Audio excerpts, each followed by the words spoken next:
లూకా సువార్త 1వ అధ్యాయం. ఘనత వహించిన థెయోఫిలా, ఆరంభము నుండి కన్నులారా చూచి వాక్య సేవకులైన వారు మనకు అప్పగించిన ప్రకారము మన మధ్యను నెరవేరిన వాక్యములను గూర్చి వివరముగా వ్రాయుటకు అనేకులు పూనుకొన్నారు. గనుక నీకు ఉపదేశింపబడిన సంగతులు నిశ్చయముగా జరిగినవని నీవు తెలుసుకొనుటకు వాటినన్నిటినీ మొదట నుండి తరచి పరిష్కారముగా తెలుసుకొనియున్న నేనును నీ పేరట వాటిని గూర్చి వరసగా రచించుట యుక్తమని ఎంచితిని. యూదయ దేశపు రాజైన హేరోదు దినములలో అబియా తరగతిలోనున్న జకర్యా అను ఒక యాజకుడుండెను. అతని భార్య అహరోను కుమార్తెలలో ఒకతే. ఆమె పేరు ఎలిజబెత్తు. వీరిద్దరూ ప్రభు యొక్క సకలమైన ఆజ్ఞల చొప్పునను న్యాయ విధుల చొప్పునను నిరపరాధులుగా నడుచుకొనుచు దేవుని దృష్టికి నీతిమంతులై ఉండిరి. ఎలిజబెత్తు గొడ్రాలైనందున వారికి పిల్లలు లేకపోయిరి మరియు వారిద్దరూ బహుకాలము గడిచిన వృద్ధులైరి. జకర్యా తన తరగతి క్రమము చొప్పున దేవుని ఎదుట యాజక ధర్మము జరిగించుచుండగా యాజక మర్యాద చొప్పున ప్రభువు ఆలయములోనికి వెళ్ళి ధూపము వేయుటకు అతనికి వంతు వచ్చెను. ధూప సమయమందు ప్రజల సమూహమంతయు వెలుపల ప్రార్థన చేయుచుండగా ప్రభువు దూత ధూప వేదిక కుడివైపున నిలిచి అతనికి కనబడగా జకర్యా అతన్ని చూచి తొందరపడి భయపడిన వాడాయెను. అప్పుడు ఆ దూత అతనితో, జకర్యా, భయపడకుము, నీ ప్రార్థన వినబడినది. నీ భార్య అయిన ఎలిజబెత్తు నీకు కుమారుని కనును.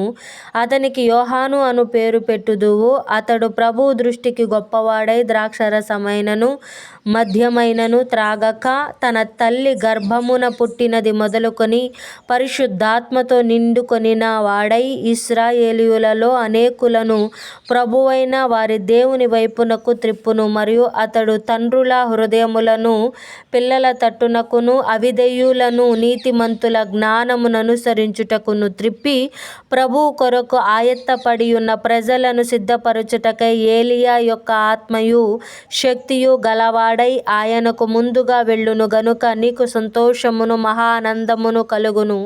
అతడు పుట్టినందున అనేకులు సంతోషింతురనెను. జకర్యా, ఇది నాకెలాగు తెలియును?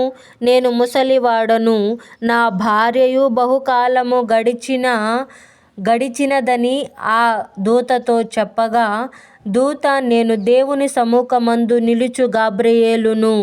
నీతో మాటలాడుటకును ఈ సువర్తమానము నీకు తెలుపుటకును పంపబడితిని. మరియు నా మాటలు వాటి కాలమందు నెరవేరును.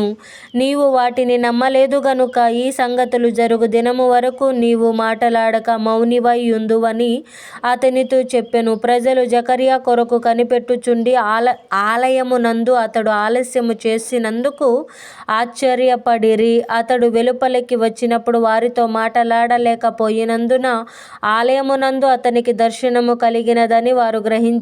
అప్పుడు అతడు వారికి సైన్యలు చేయుచు మూగవాడై ఉండెను. అతడు సేవ చేయు దినములు సంపూర్ణమైనప్పుడు తన ఇంటికి వెళ్ళెను.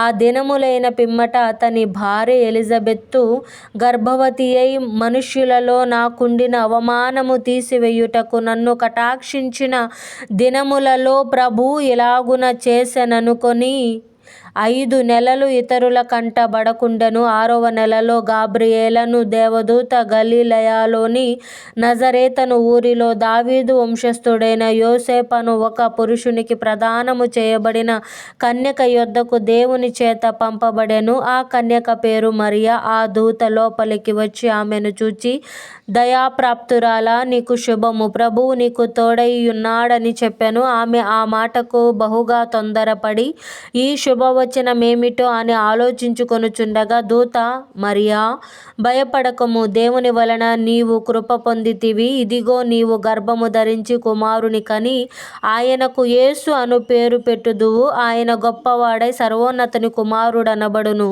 ప్రభువైన దేవుడు ఆయన తండ్రి అయిన దావీదు సింహాసనమును ఆయనకిచ్చును. ఆయన యాకోబు వంశస్థులను యుగాయుగములు ఏలును.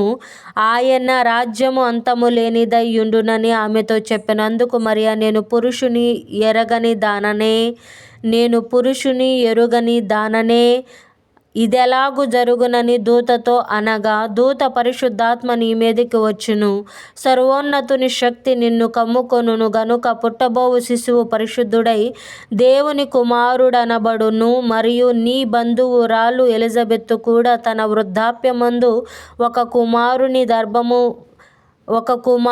గర్భము ధరించియున్నది. గొడ్రాలనబడిన ఆమెకు ఇది 6వ మాసము. దేవుడు చెప్పిన ఏ మాట అయినను నిరర్థకము కానేరదని ఆమెతో చెప్పెను.